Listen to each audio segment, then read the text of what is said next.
Je vais vous raconter une histoire qui m'est arrivée quand j'étais au lycée. C'est une expérience qui m'a marqué à vie, et j'y pense encore souvent. Ce n'est pas une histoire inventée, mais quelque chose de vraiment effrayant qui m'est arrivé.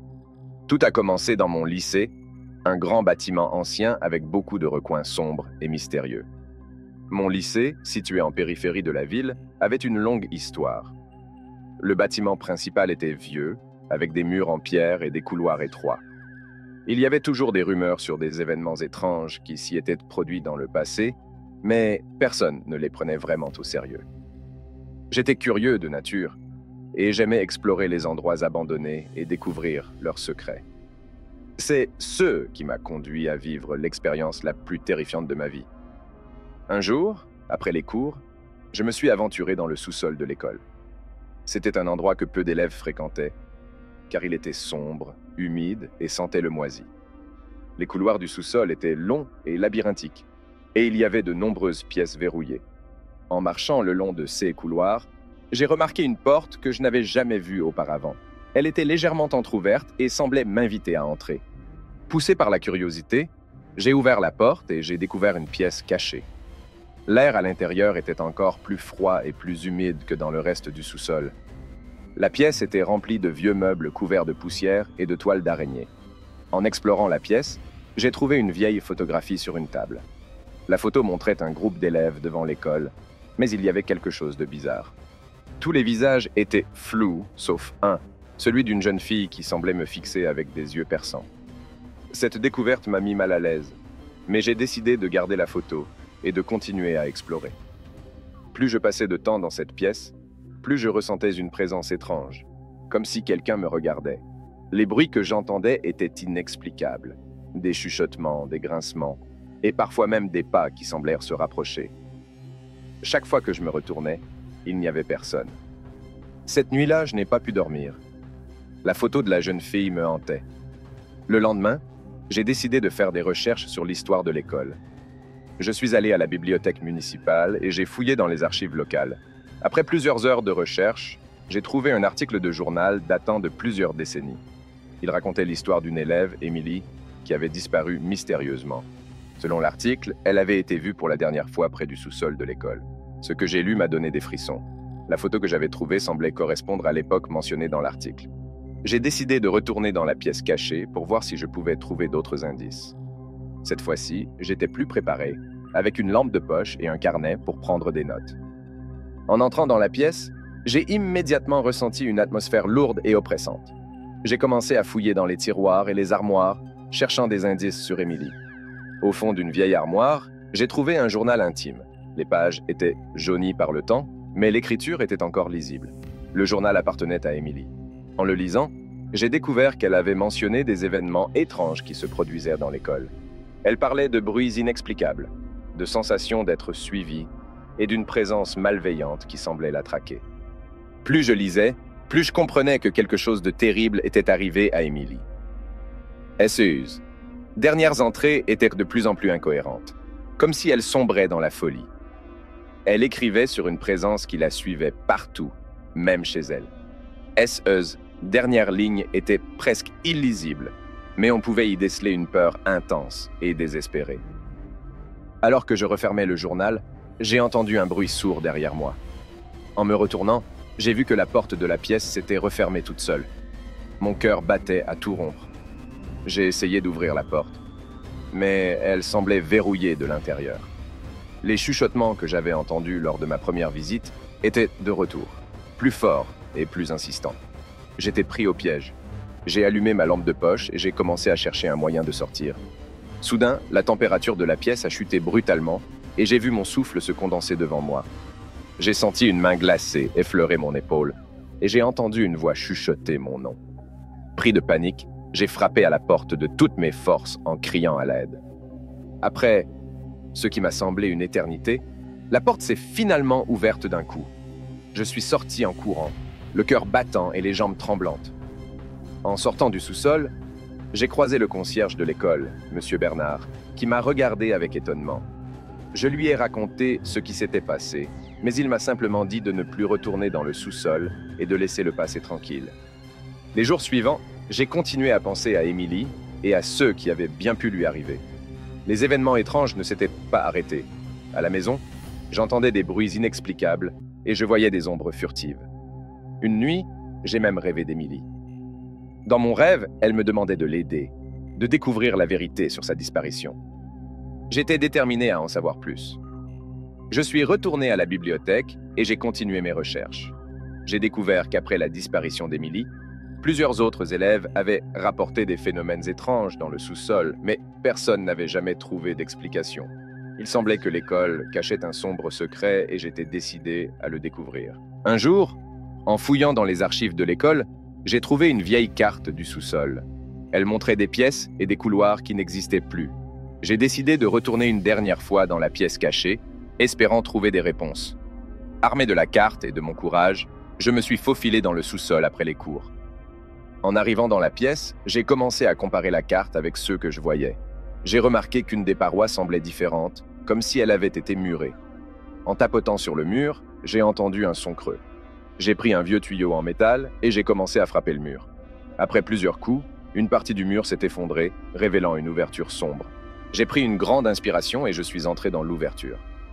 Le passage était étroit et sombre, mais j'ai continué à avancer. Au bout du couloir, j'ai trouvé une petite pièce avec des meubles anciens et des objets poussiéreux. Sur une table, il y avait un livre ouvert. En m'approchant, j'ai vu que c'était un registre des élèves. Le nom d'Emily y était inscrit, mais à côté de son nom, il y avait une annotation étrange, transférée. Cette découverte m'a intrigué. J'ai continué à fouiller la pièce et j'ai trouvé un vieux dossier contenant des lettres et des notes. Les lettres parlèrent d'une enquête sur la disparition d'Emily, mais il semblait que l'affaire avait été classée sans suite. Les notes mentionnaient des témoignages d'élèves qui avaient vu Emily errer dans les couloirs de l'école après sa disparition. Alors que je lisais, j'ai entendu un bruit derrière moi. En me retournant, j'ai vu une silhouette floue à l'entrée du passage. Mon cœur a raté un battement. La silhouette ressemblait à celle d'une jeune fille. Elle s'est approchée lentement et j'ai reconnu le visage d'Emily. Ses yeux étaient remplis de tristesse et de peur. Elle m'a tendu la main, comme pour me demander de l'aider. J'ai reculé, terrifié, mais en même temps, je savais que je devais faire quelque chose. J'ai pris le dossier et je suis sorti de la pièce en courant. En arrivant à la surface, j'ai décidé de montrer les documents au directeur de l'école. Il fallait que la vérité soit révélée. Le directeur a été surpris par ma découverte, mais il a accepté de lire les documents. Après quelques jours, il a convoqué une réunion avec les anciens élèves et les enseignants. Il a révélé ce que j'avais trouvé et a promis de rouvrir l'enquête sur la disparition d'Emily.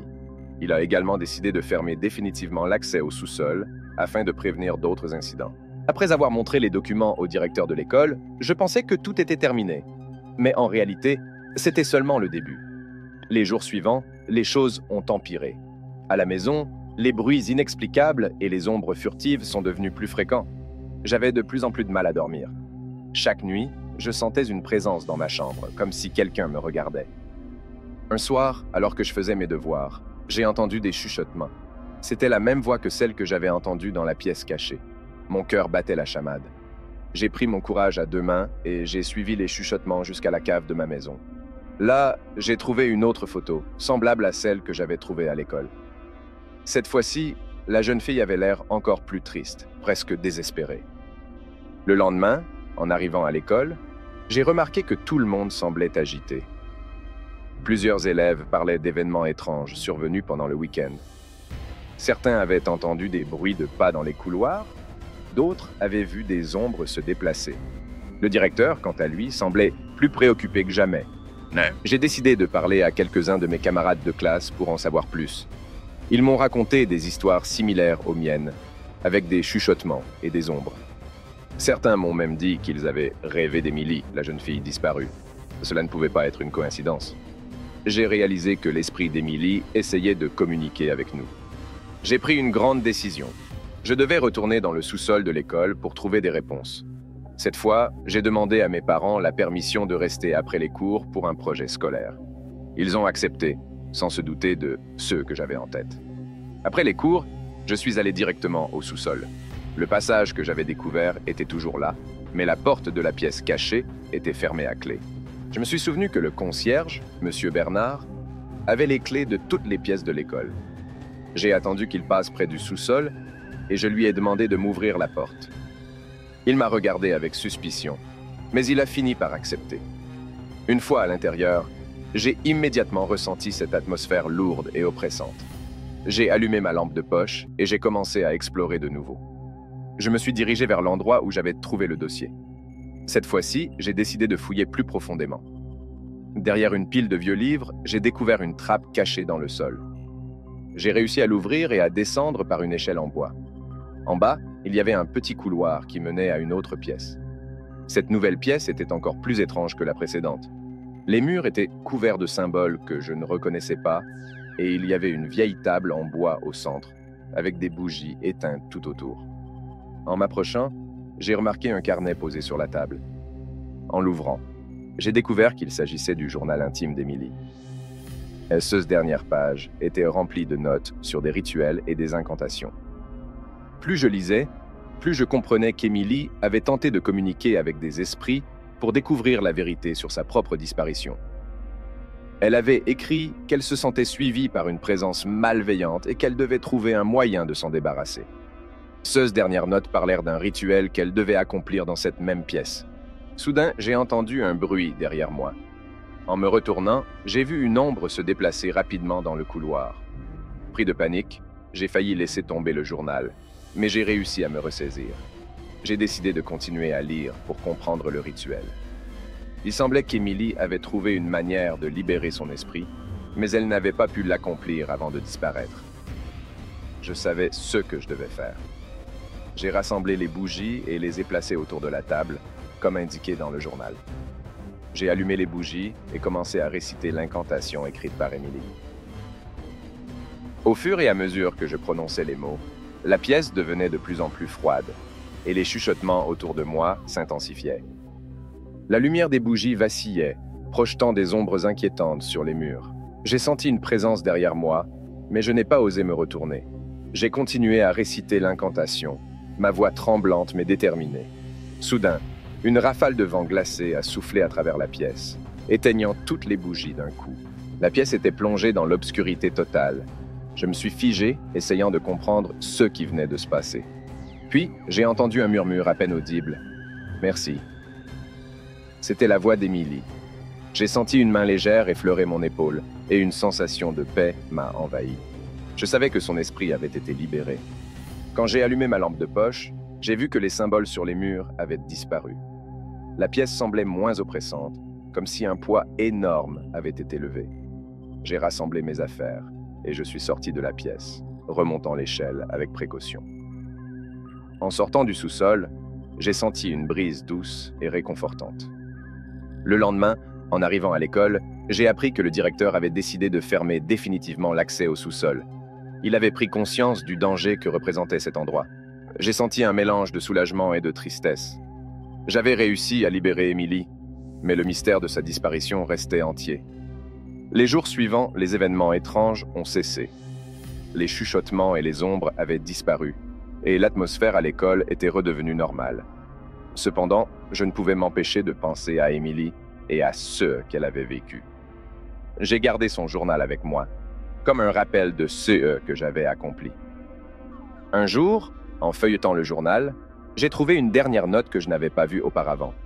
Emily y écrivait qu'elle espérait que quelqu'un trouverait son journal et terminerait ce qu'elle avait commencé. J'ai compris que, d'une certaine manière, elle m'avait choisi pour l'aider. Cela m'a réconforté de savoir que j'avais pu lui apporter la paix. Avec le temps, j'ai fini par parler de cette histoire à quelques amis proches. Ils étaient sceptiques au début, mais en voyant le journal et en écoutant mon récit, ils ont commencé à croire. Nous avons décidé de rendre hommage à Emily en organisant une petite cérémonie près de l'endroit où elle avait disparu. Nous avons planté un arbre en sa mémoire, espérant que cela apporterait un peu de réconfort à son esprit. Cette expérience m'a appris beaucoup de choses. J'ai compris que certaines histoires d'horreur sont basées sur des faits réels et que la curiosité peut parfois nous mener dans des endroits dangereux. Mais j'ai aussi appris que le courage et la détermination peuvent nous aider à surmonter nos peurs et à faire face à l'inconnu. Aujourd'hui, chaque fois que je passe près de l'ancien site de mon lycée, je pense à Emily et à ce que j'ai vécu. Cette histoire restera gravée dans ma mémoire, non pas comme un simple récit d'horreur, mais comme une expérience qui m'a changé à jamais. Je vous raconte cette histoire pour vous avertir des dangers de l'inconnu, mais aussi pour vous montrer que même dans les moments les plus sombres, il y a toujours une lueur d'espoir. Ne laissez jamais la peur vous empêcher de découvrir la vérité, mais soyez toujours prudents et respectueux des esprits qui peuvent encore errer parmi nous.